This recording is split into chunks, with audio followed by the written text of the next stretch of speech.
5 personnes qui ont développé un décodeur logiciel qui permet de faire ce travail-là avant que des puces hardware le fassent.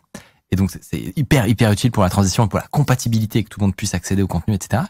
Qui est utilisé par Google et YouTube. C'est quand même incroyable. Même pas par Google et YouTube. C'est utilisé par Apple dans iOS, par Apple dans macOS. C'est utilisé dans Windows quand tu télécharges le AV1. C'est toutes les applis sur Android et sur iOS de YouTube, de Facebook, de Netflix.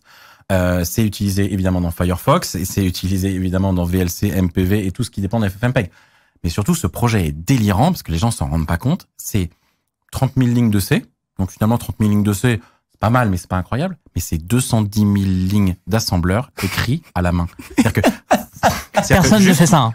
Personne ne fait ça. Juste, dans David, il y a plus d'assembleurs que dans l'ensemble des codecs de FFmpeg. Parce que sur FFmpeg, en tout, il y a peut-être 80 000 lignes, 100 000 lignes de code. Là, il y en a 200 000 lignes de code. Je sais même j'ai pas mal sûr, au crâne, rien que je suis d'y même penser. pas sûr, je suis même pas sûr qu'il y ait des projets non open source, parce que pour les projets open source, il n'y a pas de débat, qu'il y ait plus d'assembleurs écrits en 2023. Hein. En fait, tu n'as pas le choix. C'est ça qu'il faut bien comprendre. C'est que là, les gens, enfin, quand on écrit une fonction en assembleur, on fait x10 en rapidité. C'est pas, on améliore de 20%. On fait x10. Donc, par exemple, une implémentation en C et une implémentation en assembleur, juste du décodage, c'est du x10, x20, x30.